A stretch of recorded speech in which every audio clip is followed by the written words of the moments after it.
بسم الله الرحمن الرحيم وبه نستعين. الحمد لله رب العالمين والصلاة والسلام على سيد المرسلين وعلى آله وصحبه أجمعين ومن تبعهم بإحسان إلى يوم الدين.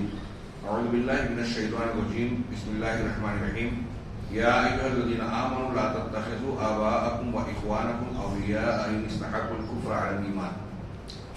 محترم حاضرین، ہمارا درس اس موضوع کے تحت جاری ہے وہ ولا اور برا ہے. بار بار اس کا تذکرہ ہوا کہ یہ دین کے انتہائی اہم مسائل میں سے ایک بنیادی مسئلہ ہے، اور گزشتہ درس میں کافی تفصیل سے یہ بھی ذکر ہوا کہ اس مسئلے کے نہ سمجھنے کی وجہ سے بہت سارے اہل اسلام بھی مسلمانوں سے بھی اور غیر مسلموں سے بھی تعامل میں غلطیاں کرتے ہیں. اس ضمن میں ہمارے درس میں شیخ روحیلی کا بیان جاری ہے بطور شرح کے. وہ کہتے ہیں کہ ولا اور برا دو قسم کی ہوتی ہے. ایک قسم غیر ملت اسلامیہ سے ہٹ کر دوسری ملتوں کے افراد سے کیا تعلق ہو، کیا معاملہ ہو، ولا اور برا کا دونوں کا معاملہ. اور دوسری قسم جو آج ہم آگے بڑھیں گے کہ مسلمانوں کے تعلق سے ولا اور برا کا کی کیا صورت ہوگی. پہلی گفتگو جو جاری تھی کہ غیر مسلموں سے کس طرح معاملہ کیا جائے، اس ضمن میں کچھ تفصیلات اور دلائل گزرے پچھلے درس میں کہ ان سے تعلق رکھنا مطلقاً منع ہے بعض استثنائی شکلوں میں. یہاں ایک مزید دلیل دیتے ہوئے اللہ تبارک و تعالیٰ کا ارشاد نقل کیا، یا ایھا الذین آمنوا لا تتخذوا آباءکم واخوانکم اولیاء ان استحبوا الکفر علی الایمان. کہ اے ایمان والو، اپنے آبا و اجداد کو، باپ دادا کو اور اپنے بھائیوں کو دوست نہ بناؤ اگر انہوں نے ایمان کے مقابلے میں کفر کو اختیار کیا ہے، اسے پسند کیا ہے. ایمان کو چھوڑ کر کفر کو اگر اختیار کر رکھا ہے تو چاہے آبا و اجداد کیوں نہ ہو، بھائی بند کیوں نہ ہو، انہیں اپنا دوست نہ بناؤ. وَمَن يَتَوَلَّهُم مِّنكُم، جو ان سے رشتہ رکھے گا، جو ان سے دوستی رکھے گا، فَأُولَٰئِكَ هُمُ الظَّالِمُونَ، تو یہی لوگ ظالم ہیں. آپ ملاحظہ فرمائیں، پچھلے درس میں بھی یہ کہا گیا کہ اگر ایک آدمی کفر کا مرتکب ہے، واضح طور سے کافر و مشرک ہے، تو وہ چاہے قریبی رشتہ دار ہی کیوں نہ ہو. یہاں بھی آیت میں اللہ نے کہا کہ باپ دادا ہی کیوں نہ ہو، بھائی بند کیوں نہ ہو، ان سے تعلق نہ رکھا جائے. اور ان سے دوستی رکھنا، تعلق رکھنا، یہ ظلم کے زمرے میں آئے گا، آدمی ظالم ہو جائے گا. اللہ تبارک و تعالیٰ نے مومنوں کو کافروں سے موالات اور رشتے رکھنے سے، ان سے دوستی اور محبت و تائید کا معاملہ کرنے سے نفرت دلائی ہے، اور یہ بیان کیا ہے کہ کفار کی موالات، ان سے رشتہ اور دوستی تعلق رکھنا، یہ دراصل خبیث منافقین کی صفات میں سے ایک صفات ہے. اللہ سبحانہ و تعالیٰ نے فرمایا بشر المنافقین بان لهم عذابا الیما. منافقین کو بشارت دے دو.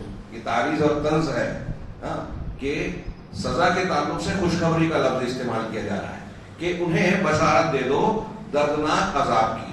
الذین یتخذون الکافرین اولیاء من دون المؤمنین، وہ منافقین جو مومنوں کو چھوڑ کر کافروں کو اپنا دوست بناتے ہیں. ایبتغون عندهم العزہ، کیا یہ منافقین ان کافروں سے دوستی گانٹ کر ان کے پاس عزت چاہتے ہیں؟ فإن العزة للہ جميعا، تو یہ یاد رکھیں کہ عزت تو ساری کی ساری اللہ کے لیے ہے، اس کے اختیار میں ہے. شیخ نے اس آیت کی شرح کرتے ہوئے کہا کہ اللہ عز و جل اپنے نبی محمد صلی اللہ علیہ وسلم کو خطاب کر کے کہہ رہا ہے کہ اے محمد، منافقین کو جو کہ اہل کفر، اہل الہات کو، جو میرے دین میں الہات کرتے ہیں، بے دینی اختیار کرتے ہیں، جو کفر اختیار کرتے ہیں، ان کو مددگار بناتے ہیں اور مومنین کے بجائے ان کو دوست بناتے ہیں. تو ایسے لوگوں کو دردناک عذاب کی خبر دے دیجئے، اطلاع دے دیجئے، بشارت دے دیجئے. کیا یہ لوگ یہ چاہتے ہیں کہ ان سے دوستی گانٹ کر عزت حاصل کریں گے، قوت حاصل کریں گے اور اپنا بچاؤ کریں گے؟ عام طور سے غیر مسلموں سے دوستی کرنے والوں کی، مخبری کرنے والوں کی نفسیات کیا ہوتی ہے؟ اللہ تبارک و تعالیٰ نے اس پر ہاتھ رکھا کہ کیا ایسا کر کے وہ عزت چاہتے ہیں؟ جو لوگ اس طرح کے تعلقات قائم کرتے ہیں وہ اپنے آپ کو چالاک سمجھتے ہیں کہ ادھر مسلمانوں سے بھی ہمارے روابط رہیں، ان سے بھی ہمارے خوش تعلقات رہیں، اور ایسا کر کے وہ سمجھتے ہیں کہ ہمارے دونوں ہاتھ میں لڈو ہے. اگر کبھی کافروں کی طرف سے کوئی ہجوم، کوئی حملہ، کوئی معاملہ ہوتا ہے تو ہم محفوظ رہیں گے، لیکن تاریخ گواہ ہے ایسا آدمی نہ ادھر کا ہوتا ہے نہ ادھر کا ہوتا ہے۔ اور سب سے بڑھ کر رب العالمین یہ کہہ رہا ہے کہ وہ لوگ وہاں عزت اور قوت اور اپنا بچاؤ سمجھتے ہیں، تو یہ یاد رکھیں کہ ساری قوت اللہ کے پاس ہے، ساری عزت اللہ کے پاس ہے، اور ان کے پاس کچھ بھی نہیں ہے، نہ ان کی عزت ہے، نہ مناعت اور قوت ہے، اور نہ ہی وہ دفاع اور بچاؤ کر سکتے ہیں۔ عزت تو اللہ کے ہاتھ میں ہے، اس کے اختیار میں ہے، جسے اللہ تعالیٰ چاہے عزت دے، جسے چاہے ذلیل کرے۔ اللہ عز و جل نے مسلمانوں کے لیے یہ بھی بیان کیا کہ اگر وہ مسلمان کافروں سے دوستی، تعلق، دلی تعلق رکھتے ہیں، یہ رشتہ یہ گزر چکا پچھلے درس میں وضاحت کہ اس کا یہ مطلب نہیں ہے کہ عام غیر مسلموں کے ساتھ ہم ظلم و زیادتی کریں، یہ دلی تعلق جس میں نصرت، محبت، اتباع اور تائید کا مفہوم ہے، یہ موالات سے مراد ہے۔ اگر ایسی موالات اور تعلق و رشتہ غیر مسلموں سے مسلمان رکھیں گے تو یہ زمین میں فتنے اور بہت بڑے فساد کا سبب ہوگا۔ ہم سوچ رہے ہیں کہ یہ معمولی بات ہے، اور یہ بار بار گزری بات کہ اس مسئلے کو لوگ اہمیت نہیں دیتے، اس کو غیر ضروری سمجھتے ہیں، یا اگر سمجھتے بھی ہیں تو غلط مفہوم میں۔ اللہ تبارک و تعالیٰ اس کا جو نتیجہ بتا رہا ہے کہ اگر ہم نے اللہ اور رسول کی تعلیم کے مطابق رشتے جوڑنے اور کاٹنے کا معاملہ اختیار نہیں کیا تو نتیجہ کیا نکلے گا؟ اللہ تبارک آج ہر مسلمانوں کے جو بحرانی کیفیت ہے اور مختلف قسم کے فتنہ و فساد میں گھرے ہوئے ہیں، کافروں کے نرغے میں ہیں، اور پھر شکوہ شکایت کرتے ہیں علماء سے کہ علماء کرام تو یہی بیان کرتے ہیں اور ان کے پاس کوئی ہمارے مسائل کا حل نہیں ہے، شکوہ شکایت کرتے ہیں۔ حالانکہ ان سے بھی پوچھا جائے جو اس قسم کی شکایت کرتے ہیں کہ ٹھیک ہے علماء سے ہٹ کر آپ بتائیے کیا حل ہے، تو ان کے پاس بھی حل نہیں ہے سوائے چند جذباتی باتوں کے۔ اصل حل قرآن و سنت میں ہے، اور قرآن و سنت کا حل جب ہم اختیار کرنے جاتے ہیں تو اس میں قربانیاں دینا پڑتی ہے، قرآن و سنت کی تعلیمات پر عمل کرنے کی ضرورت پیش آتی ہے۔ لوگ اس پر عمل کیے بغیر چاہتے ہیں کہ اللہ تعالیٰ کے وعدوں کے مستحق بن جائیں، ایسا نہیں ہو سکتا۔ اللہ تعالیٰ کے وعدے بالکل برحق ہیں، جن شرائط اور بنیادوں سے تعلق رکھتے ہیں اس کے بغیر یہ وعدے نہیں مل سکتے۔ چنانچہ ان میں سے ایک یہ بھی ہے کہ کفار و مشرکین سے دوستانہ تعلقات، دلی تعلق اگر کوئی رکھے گا تو کیا ہوگا؟ سورہ انفال کی آیت دیکھیے، اللہ فرماتا ہے والذین کفروا بعضهم اولیاء بعض، جنہوں نے کفر کیا وہ ایک دوسرے کے دوست ہیں، کافر ایک دوسرے کے مددگار، معاون اور دوست ہیں، اولیاء ہیں۔ الا تفعلوا، اگر تم نے ایسا نہیں کیا، یہ کافر کے دوست ہیں، مسلمان کافروں کے دوست نہیں ہیں، اگر تم نے یہ کام نہیں کیا، یعنی یہ رشتے اور تعلق کا یہ لحاظ نہیں کیا، تکن فتنۃ فی الارض، تو زمین میں فتنہ ہوگا، وہ فساد کبیر اور بڑا فساد ہوگا۔ اس کے کیا کیا نتائج برآمد ہوتے ہیں؟ حق آپ جب کافروں سے تعلق گانٹتے ہیں، اس سے پہلے کے درس میں واضح اشارہ ہوا، تو اس کا کیا نتیجہ ہوتا ہے؟ اور مسلمانوں سے دغا کرتے ہیں، ان سے تعلق نہیں رکھتے ہیں، تو اس کا کیا نتیجہ ہوتا ہے؟ اہل باطل کی آپ تائید کر رہے ہیں، اہل حق کی حوصلہ شکنی کر رہے ہیں، حق کو طاقتور بنانے کی بجائے اسے کمزور کر رہے ہیں، اور ناحق کو آپ طاقتور بنا رہے ہیں، اور پھر اس کے نتیجے میں ہر قسم کی برائیاں اور منکرات کو فروغ ملے گا، اور گناہوں کو گویا نیکیوں کو آپ توڑ رہے ہیں، ان کی حوصلہ شکنی کر رہے ہیں، تو اس کا نتیجہ تو فساد اور فتنے کی شکل میں نکلنا ہی ہے۔ اب کہہ رہے ہیں کہ قطعی طور سے یہ امر معلوم ہے اور اس کا ثبوت بالکل واضح ہے کہ ان سے تعلق نہیں رکھنا ہے جو دوسری ملت کے لوگ ہیں۔ چنانچہ تعلق رکھنے کا مطلب دلی تعلق، چنانچہ کسی مسلمان کے لیے جائز نہیں ہے کہ وہ کسی کافر کی سے دوستی کریں، وہ چاہے جو ہو، یا کافر کی اتباع کرے یا مسلمان کے خلاف اس کی مدد کرے، سوائے ایک صورت کی کہہ رہے ہیں، اور وہ صورت یہ ہے کہ جب کوئی مسلمان کسی کافر پر ظلم کرنے والا ہو۔ چنانچہ ایسی صورت میں مسلمان کا ہاتھ پکڑا جائے گا، اسے ظلم سے روکا جائے گا اور منع کیا جائے گا، جیسا کہ اس شخص کی طرح کمن اعتداء علی کافر، جیسے وہ شخص جو کسی کافر پر زیادتی کر رہا ہے تو اس کے ہاتھ کو پکڑ کے اسے ظلم سے روکنے کی بھرپور کوشش کی جائے گی۔ اس عمل میں خود مسلمان کی بھی مدد ہے، جیسا کہ نبی صلی اللہ علیہ وسلم کا ارشاد ہے انصر اخاک ظالما او مظلوما، یہ بخاری شریف کی روایت ہے، حضرت انس سے روایت، اللہ کے نبی صلی اللہ علیہ وسلم فرماتے ہیں کہ اپنے بھائی کی مدد کرو، اپنے بھائی کی مدد کرو، ظالما او مظلوما، وہ ظالم ہو یا مظلوم ہو. صحابہ نے پوچھا اللہ کے رسول یہ ننصرہ مظلوما کہ ہم مظلوم آدمی کی تو مدد کریں گے, ظالم کی مدد کیسے کریں؟ تو آپ نے فرمایا تأخذ فوق یدیہ, اس کے ہاتھ کو تم روک لو, پکڑ لو, یعنی ظلم کرنے سے اسے باز رکھو, اسے منع کرو, اس کے لیے رکاوٹ بن جاؤ. تو ظلم سے روکنا اپنے بھائی کی مدد ہے. چنانچہ نبی کریم صلی اللہ علیہ وسلم کی گواہی اور آپ کی تعلیم کے مطابق ایک مسلمان کو اگر وہ ظالم ہے, چاہے کافر کے خلاف ظلم کر رہا ہے, زیادتی کر رہا ہے, تو اسے روکنا دونوں کی مدد ہے, ظالم کی بھی اور مظلوم کی بھی. یہاں یہ بھی معلوم ہوا کہ کافروں سے تعلق نہ رکھنے کا یہ مطلب نہیں ہے کہ ان میں جو بے گناہ ہیں, عام انسان ہیں, ان پر ظلم اور زیادتی کی جائے, ان سے سختی کا رویہ کا برتاؤ کیا جائے. یہ کہہ رہے ہیں اسی طریقے سے اب آگے ایک مسئلہ اور بیان کر رہے ہیں کہ کافروں سے تعلق اور رشتہ رکھنا یہ ناجائز ہے. اب ناجائز ہے تو اس ناجائز کا کیا درجہ ہے؟ تو کہا علماء اور سلف اس کی وضاحت کرتے ہیں کہ اس کے الگ الگ درجات ہیں. ایک آدمی اگر کسی غیر مسلم سے تعلق, دلی تعلق رکھتا ہے, تو کبھی انہوں نے آگے بیان کیا کہ تحقیق یہی ہے کہ کبھی وہ کفر اکبر ہوتا ہے, آدمی اسلام سے خارج ہو جاتا ہے, اس لیے کہ موالات کی اصل محبت ہے.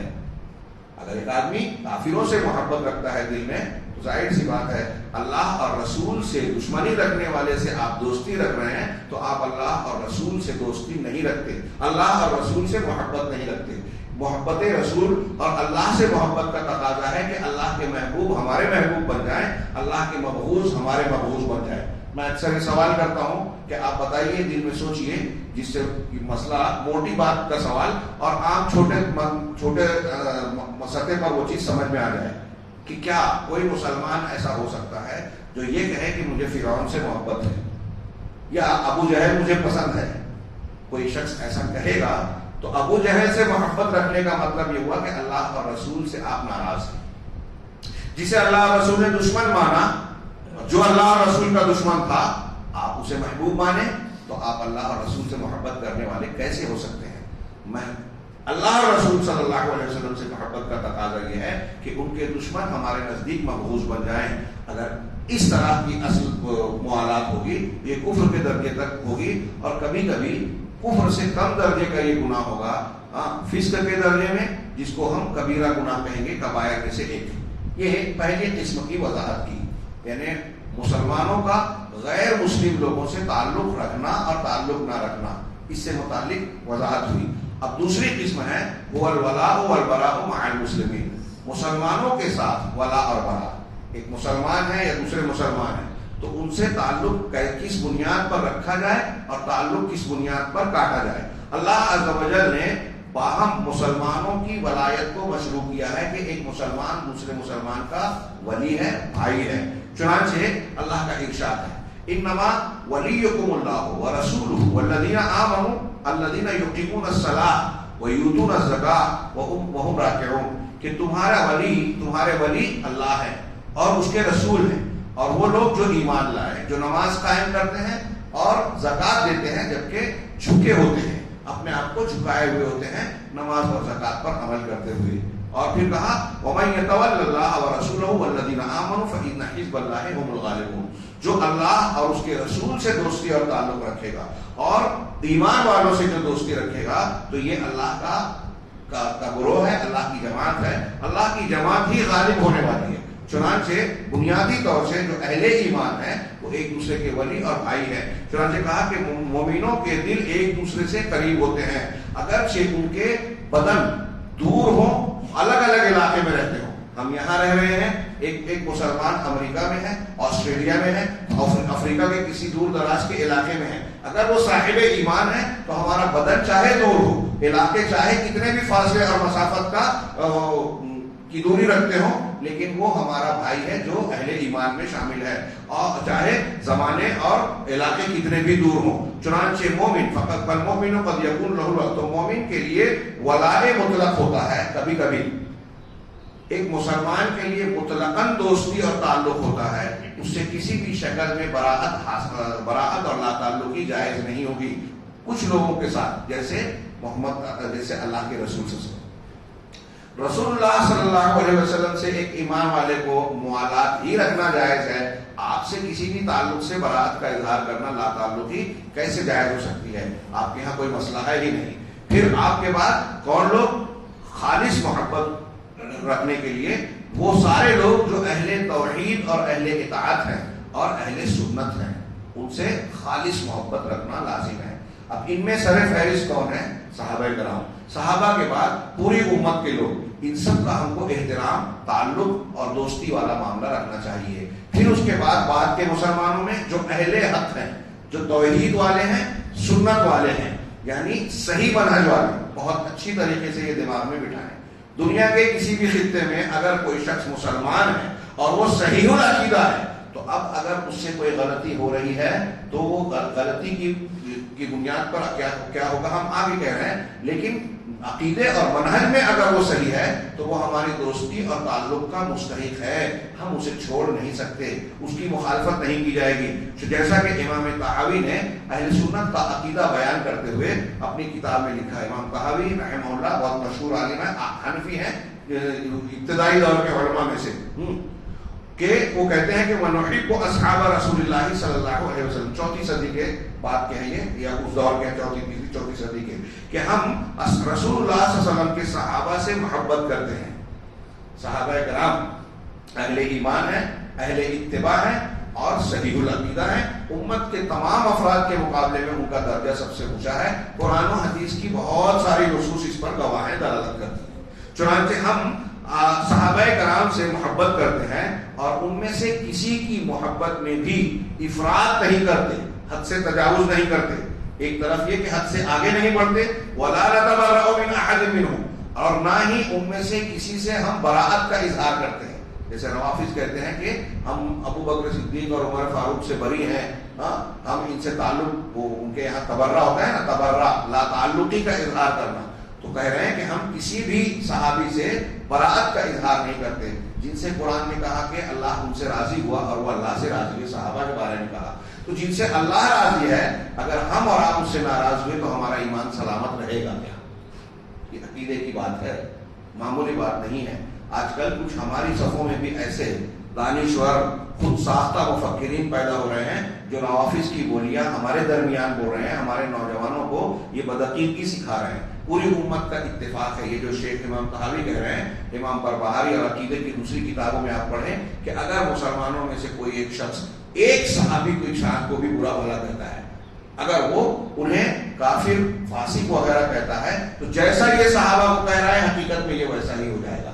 ایک صحابی کی شان میں بھی اگر گستاخی کر رہا ہے تو وہ شخص جو ہے زندیق ہے، ملحد ہے، بے دین ہے، اہل سنت والجماعت کے طریقے پہ نہیں ہے، قرآن و حدیث کو نہیں مانتا، صحابہ اور تابعین کے اجماع کو، امت کے اجماع کو نہیں مانتا.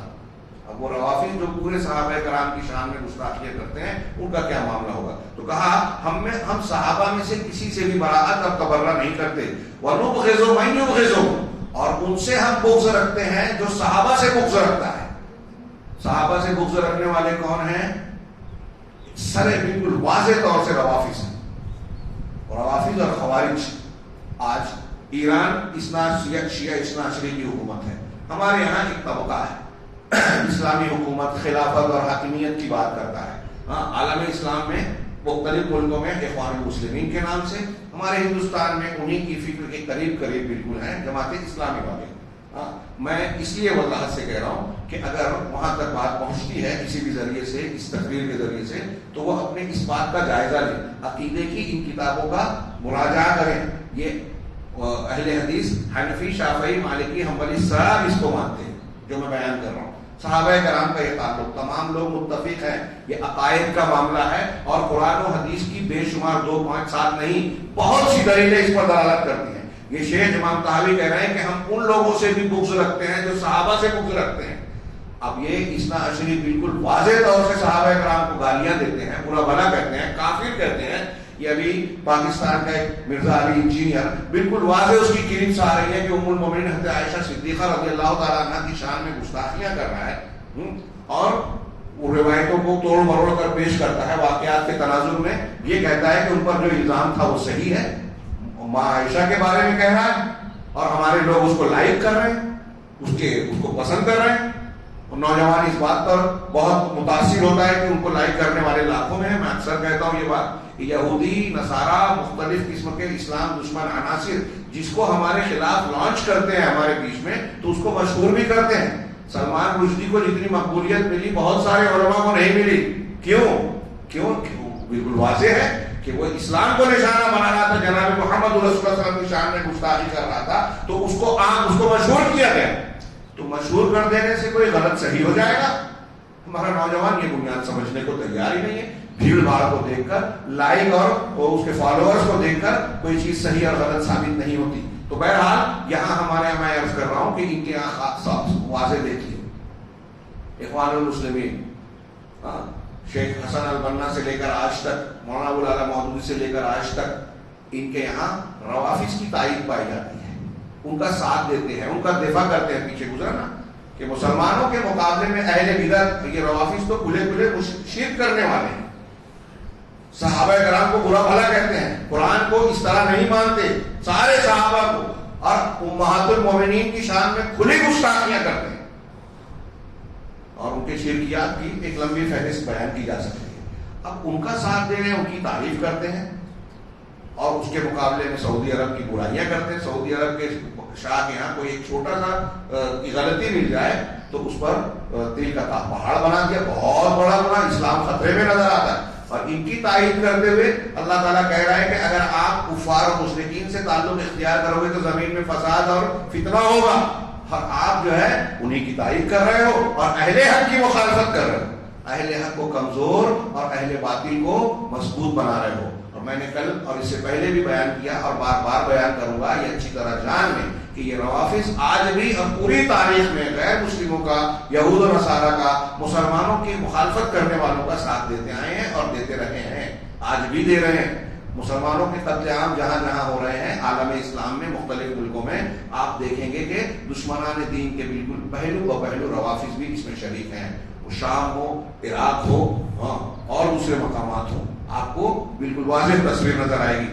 لیکن کچھ لوگ ان سے بغض نہیں رکھتے، محبت رکھتے ہیں. میں نے بات تھوڑی پھیل جائے گی، ایک صرف اشارہ کروں کہ طارق سویدان نام کے ایک بڑی شخصیت غالباً بحرین کی یا کویت میں یا بحرین میں تھی، روافظ کا ایک وقت لائبریری کے نگرانی کے مشاہدے کے لیے آیا، تو ان سے یہ بات چیت کرتے ہوئے، یہ اخوانی تھا، اس نے کہا کہ آپ ابو ہریرہ یا دوسرے صحابہ کرام کو برا بھلا کہتے ہو تو ٹھیک ہے تم کہو، لیکن ہمارے اہل سنت کے سامنے مت کہو. مطلب وہ اس بات کو برا نہیں سمجھ رہا ہے کہ صحابہ کرام کو برا کہے، بس ہمارے سامنے مت کہو. یہ ایک صاحب ایمان کا یہ انداز ہو سکتا ہے.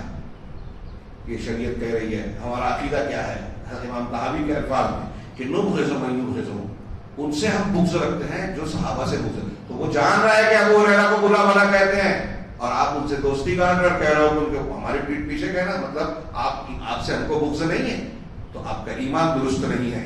وہ بغیر حق کے یذکرون، اور جو شخص بغیر حق کے ان صحابہ کا ذکر کرتا ہے، تذکرہ کرتا ہے، تو ان سے بھی ہم بغض رکھتے ہیں. اب آگے کہہ رہے ہیں وَقَدْ يَجْتَمِعُ فِي حَقِّ الْمُسْلِمِ الْوَلَاءُ وَالْبَرَاءُ. اب ایک مسلمان جو اہل توحید ہے، اہل اتباع ہے، اس سے ہم کو مطلقاً محبت کرنی ہے، تعلق رکھنا ہے. ان میں سر فہرست جناب محمد رسول اللہ صلی اللہ علیہ وسلم ہے، پھر ان کے بعد امت میں سب سے زیادہ صحابہ کرام، پھر تابعین، تبع تابعین، ائمہ وغیرہ. اس کے بعد کہہ رہے ہیں کہ ایک مسلمان کی شخصیت میں ولا اور برا دونوں چیزوں کے عناصر جمع ہو سکتے ہیں. کیا مطلب؟ یعنی ایک ہی مسلمان ایک شخصیت ہے، اس کے اندر کچھ ایسی صفات ہیں جس سے اس سے دوستی رکھنا ضروری ہے یا دوستی کا تقاضا کرتی ہے، اور اس کے اندر کچھ ایسی صفات بھی ہیں جس سے دشمنی اور ناراضگی کا اظہار کرنا ضروری ہے. ایک ہی مسلمان میں کبھی دونوں چیزیں اکٹھا ہوتی ہیں. وقد یکون، اور کبھی ایسا ہوتا ہے کہ دونوں میں سے ایک دوسرے پر غالب ہوتا ہے، یعنی دوستی کی بھی صفت ہے، دشمنی کی بھی صفت ہے، لیکن کبھی دوستی کی صفت غالب ہوتی ہے، کبھی اس کی صفت غالب ہوتی ہے. دوستی اور دشمنی کے سبب کی بنیاد پر اور ظاہری تصرفات، ان سے کیسے معاملہ کیا جائے، تو اس چیز کا لحاظ یہ کیا جائے گا کہ اس میں سے غالب کون ہے. یعنی اس مسلمان کے اندر اچھائی والا پہلو زیادہ ہے تو اس کے ساتھ دوستی والا پہلو زیادہ غالب کیا جائے گا، اور اگر اس کے اندر برائی والا پہلو ہے تو نفرت و ناراضگی کا پہلو غالب کیا جائے گا۔ اگر برا کا پہلو غالب ہے تو مسلمان اس سے ظاہراً برا کا اظہار کرے گا۔ ایک مسلمان ہے لیکن بدعت، خرافات، گناہ کا کام زیادہ کر رہا ہے، کھلے عام جو ہے شراب نوشی کر رہا ہے، بدکاری کا کام کرتا ہے اور گناہ کے کام کرتا ہے، تو اس کی برائیاں غالب ہیں، نیکیاں دبی ہوئی ہیں، تو پھر ہم اس کے ساتھ ناراضگی کا زیادہ مظاہرہ کریں گے، دوستی اندر دل میں رکھیں گے، لیکن اب وہ اس درجے کا آگے وضاحت ہو رہی ہے۔ اور اگر محبت اور ولا کا پہلو غالب ہے تو مسلمان ظاہری طور سے اس سے ولا کا معاملہ کرے گا، اور یہ کیا ہے، وذالک فی حق المبتدع بدعۃ لا تخرجہ من الاسلام، یہ اس شخص کے بارے میں ہوگا، ایسے مسلمان کے بارے میں جو ظاہری طور پر بدعت کا ارتکاب کرتا ہے لیکن ایسی بدعت جو اسلام سے خارج نہیں کرتی۔ بدعت، کچھ بدعات ایسی ہیں جس سے آدمی کافر ہو جاتا ہے، اور کفر تک پہنچانے والی بدعت اگر سے کم تر ہے تو آدمی کافر نہیں ہوتا لیکن صرف گنہگار ہوتا ہے۔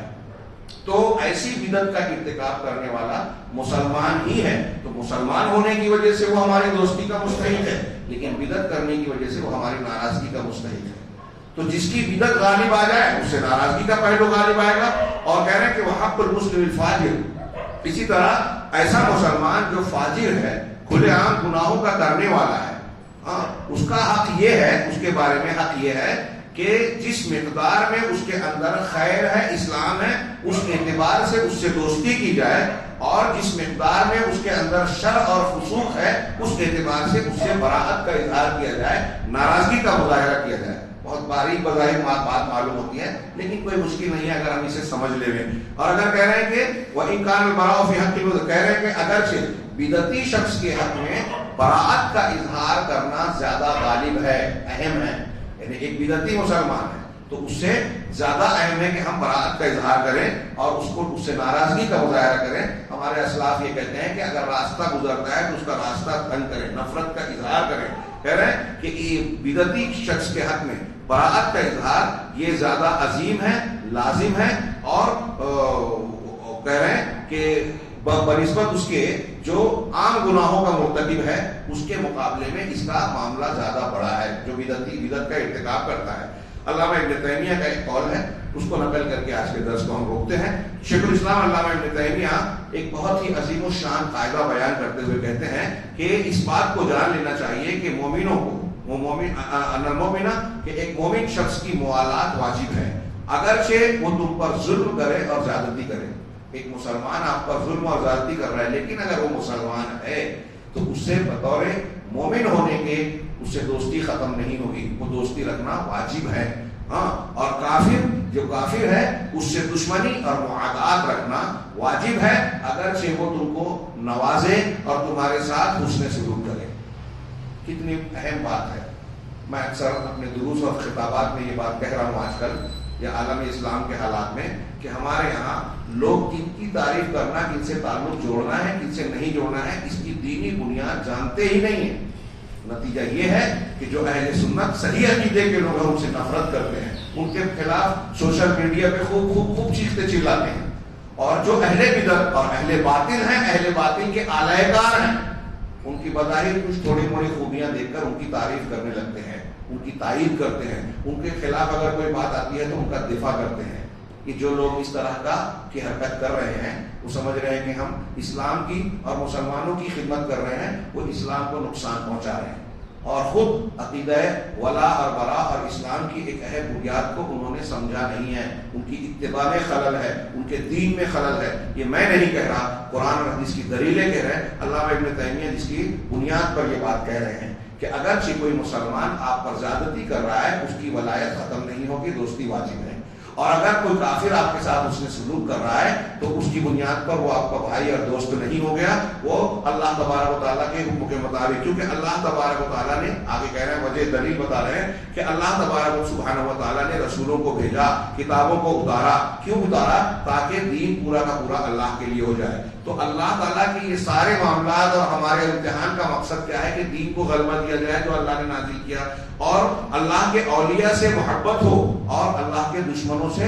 نفرت اور عداوت ہو، اولیاء کا اکرام کیا جائے جو اللہ کے دوست ہیں، اور اور جو اس کے دشمن ہیں ان کی اہانت کی جائے، تبھی دین غالب ہوگا. دین کا غلبہ مقصود ہے نا. تو جو اہل دین حق ہیں ان کو عزت دی جائے، جو اہل دین باطل ہیں ان کو ذلیل کیا جائے، ان کو کمتر ڈالا جائے، تبھی تو دین غالب آئے گا.